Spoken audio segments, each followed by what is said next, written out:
Alright, welcome. New patch is here. 7.37C. Let's see what are the item changes. And what are the changes overall? Doesn't seem to be too big. First we have Glepner. Health bonus decreased from 350 to 300. Eternal chains damage decreased from 180 to 165. Okay, decent nerf. The AoE already got nerfed in the earlier patch. So you can see the radius decreased from 375 to 350 in the earlier patch. So they've been nerfing it a lot because it's a very powerful item when you're playing Invoker, Klings, Weaver, other heroes. So of course they would nerf it to make it more balanced. It's not a severe nerf, but a nerf is a nerf. Adding with the decrease in the AoE as well, it all adds up, you know. Then we have Guardian Greaves, mental health restored decrease from 350 to 325. Holy Locket, Holy Blessing, heal amplification decrease from 30% to 25%. I think this is mainly because of the Tinkers. The Tinkers were buying it a lot and it was healing quite a lot. Restore health restored decrease from 275 to 250. Healing is getting a little bit nerfed. Healing was strong. Pipe of Insight, Barrier Absorb damage decreased from 450 to 425. Rod of Eidos, health bonus decreased from 300 to 75. And Solar Crest, Shine bonus armor decreased to 75. Oh, that's big. That's pretty big. Hero creep changes, Happy Harpy, Stormcrafter, Chain Lightning mana cost increase from 50 to 60.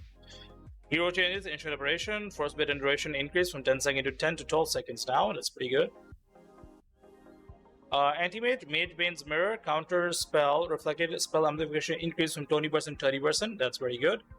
Counter spell ally, reflected spell amplification increase similarly to 20 to 30%. Blink cooldown decrease from 13.5 to 6 seconds to 12 to 6 seconds. That's pretty good. That's a good build. Arc Warden base 70 increased by 2. Bane cast range increased from 500 650 to 550 to 700. More mid Bane, I guess. Dawnbreaker base health region increase from 0.25 to 0.5. That's decent. With the bracer as well, double bracer if you want that. Death Prophet morning ritual damage delayed decrease from 20% 50% to 15 to 45%. Tomb Devil's Bargain buyback cost penalty increase from 15% to 20%. Drow Ranger bonus proc damage increase from 40 to 80 to 50 to 90. Drow has been seeing buff on buff on buff. Each patch there's been buff. Small patch, major patch, buff and buff. To her third spell, she's really strong now. More people I think would play it. That's a good carry now. Earthshaker Slugger no longer requires enchant totem to be leveled to be active. Interesting. Now scales with Echo Slam instead of enchant totem. Okay, values unchanged, but that's it's kind of annoying because you had early game potential to dish out more damage, but now it levels up with the Echo Slam, so when you have max Echo Slam, it would be max. The Slugger. Ember Spirit, Slide of Fist, mana cost rescale from 65 to 75. Okay, Flame Guard damage per second decrease from 20 to 50 to 15 to 45. Yeah, this is much more balanced. Treacherous and Shad experience received on cast decreased from 50% to 25. That's fine. Slow duration decreased from 0.35 second to 0.3 second. Woodwing is still strong. She's still strong. Lich, Death Charge, mana restoration range increased from 1200 to 1500. Wow, that's pretty big. Level 15, Talent Sinister Gaze, duration decreased from 0.4 seconds to 0.3 seconds. Okay. Lena, Combustion damage threshold increased from 150 to 175. Light Strike Array, stun duration decrease. Yeah, it was a lot. From 1.3 to 2.2 to 1 to 2.2. A little bit less in the early. That is good. I like that trade. Lion cast rate increased from 550 to 625 to 575 to 650 per hex. And with Aether Lens, you have even more. Interesting. Very cool.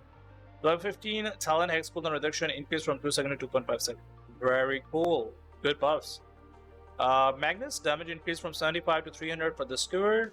And from 80 to 320 now. And level 10 Talent Shockwave slow duration increased from 0.5 second to 0.75 second.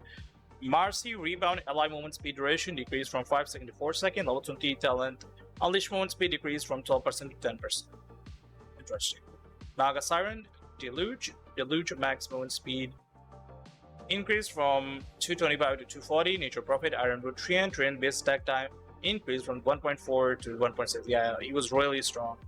Wrath of Nature, base damage decreased from 120 to 190 to 100 to 180. Necrophos base intelligence increased from 20 to 23. And Ghost Shout increased magic damage decreased from 25 to 20%. That's fair. Ogre Magi still pretty strong. Let's see if they've buffed it. They have buffed it actually. Wow. Okay. Bloodlust bonus attack speed increase from 30 to 75 to 35 to 80 now. And Partial multicast now prioritize Ogre Magi himself, followed by heroes, then building, then creeps, skipping units that already have the buff. That's pretty cool. I hope the same thing applies to this buff as well, because some ogres just right click these two and then, you know, you're just. Oh, it's multicast. Oh, sorry. I thought it was the auto applying the buff. Okay, multicast now apply. Ogre himself first. Interesting. Omni Knight Purification, Agnum Shard Secondary Purification, effectiveness decreased from 75 to 65%, Repel duration decreased from 6 seconds to 5 seconds, and Hammer of Purity damage decreased from 55 to 100 to 40 to 100 now. Level 10 talent plus 1 second Guardian Angel duration replaced with plus 1 second Repel duration, and level 20 talent plus 2 second Repel duration replaced with plus 2 second Guardian Angel duration. That's pretty good. That's good. Eastern Change, Pangolier, Double Jump, max damage increase from 50% to 40%, max barrier decrease from 50% to 40%, a little bit nerf. Phantom Lancer, I think it's gonna get buffed. Illusion damage increase from 13 to 70% to 15 to 19% now for this facet, and for the other one, illusion damage increase from 15 to 19 to 17 to 21%. Interesting. Illusion damage. Illusion duration increased from 2 seconds to 8 seconds to 3.5 to 8 seconds. Phantom Rush bonus agility is now applied during the rush as well as the 1.5 second after it ends. So if you interrupt it, you still have the agility bonus. That's pretty cool. For the PL enjoyers, I really dislike facing PL. Primal Beast base movement speed decreased from 310 to 305. Pugna life drain enemy drain per second reskill from 160 to 320 to 150 to 350. Ricky backstab agility multi plier increased from 0.4 to 1.6 to 0.55 to 1.6. I think it should go to 1.8. That would be good at late game. But a little bit more in the early, that's fine. Nothing too big though. Ringmaster, I hope it gets buff, not nerf, but I think it's gonna be nerf. Base movement speed decreased from 315 to 310. That is not severe. Strong Mad Tonic, bonus strength per Ringmaster level decreased from 1.5 to 1. Oh no. Wheel Wonder, timer duration decreased from 2.75 to 3.25 to 2.5 to 3 seconds. Timer duration. Timer duration. So how long they are stunned basically. So now it's been reduced a little bit. Nothing too much, but still I think you can feel it in some fights. Automatic explosion time decrease from 8 seconds to 6 seconds now. So it won't last for a long time, but short enough time. I think that is fair. I think it lasted a little bit too long. Spotlight link duration increased from 0.1 second to 0.3 second. Rubik base damage decreased by 2. Sand King base strength decreased by 22 to 21.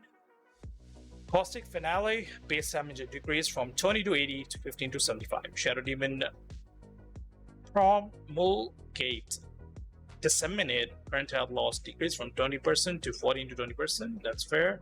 Shadow Shaman Shackle cooldown decreased from 16 to 10 seconds, 13 to 10 seconds. Oh, that's pretty good. I think I'm gonna play Shadow Shaman. Silencer agility gain decreased from 2.4 to 2.2. Base attack speed increased from 100 to 110. Arcane Curse movement slow increased from 10 to 25% to 16 to 25%. It's pretty good now. It's level 2, slow level 1. That is pretty good. But in the max level, it's almost the same. It's exactly the same, sorry. Spectral Dagger, mana cost decreased from 120 to 150 to 110 to 140. Savan Warcry duration decreased from 10 to 8 seconds now. Tinker needed nerf. Base mana regeneration decreased from 0.75 to 0.5. Zero resistance rescale from 10 to 40% to 15 to 30%. A little bit less in max level, but a little bit more in the early phase when it matters less already for the defense metrics. And cast range decreased from 700 to 850 to 700 all else. That's pretty good. So you can buy Aether Lens to increase that if you want to. Level 15 Talent Defense Matrix Damage Barrier decreased from 125 to 75. And range of base agility decreased from 19 to 17. Level 15 Talent Wind Run cooldown reduction decreased from 2.5 to 2 seconds. And level 20 Talent Focus Fire Damage Penalty reduction decreased from 12% to 10%. Winter Wyvern, Essence of the Blue Heart, healing converted to mana increased from 15% to 20%, and Zeus, Lightning Bolt damage increased from 125 to 350 to 140 to 380, almost 400, with Kaya it's going to be 400 or more, 420 or 450, and Nimbus, mana cost decreased from 325 to 275. That's pretty good. No changes to Invoker, a little bit changes to many heroes and to some items. Most items that are built by support and offlane, for example, the Pipe, about Pipe and Glepner. Glepner can be built by mid, can be built by offlane, safe lane, and even some support. So that was interesting. Overall, a little bit nerf to offlane, a stronger nerf to some of the supports, and slight nerf to carries. The duration is still lasts for the 2 seconds. 2 seconds are just so like they just 2 seconds just happens too quickly. I think I wish it would last like 2.5 seconds, but again, since they're the big change to the stuns and disables, they've just reduced the duration of the root and stuns mostly. Overall, nice patch, but expecting a bigger patch that actually makes Invoker better and playable for me, more enjoyable experience. And I hope Ringmaster does not have any cool facets, so I hope the facets make him a little bit stronger and cool. The Ags as well, need a cool Ags as well for the guy, so he can seem more powerful, because a little bit nerfs that they did to a hero that already has no facet, it seems like a little bit too much, but I'm enjoying playing Ringmaster, so I hope to play it again. If you enjoyed, consider leaving a like and subscribe. I appreciate it. I try to always make as soon as possible patch update videos on the channel, and also set reviews and other things, and share my thoughts on the current state of Dota 2. Alright, take care guys. Have a good peace.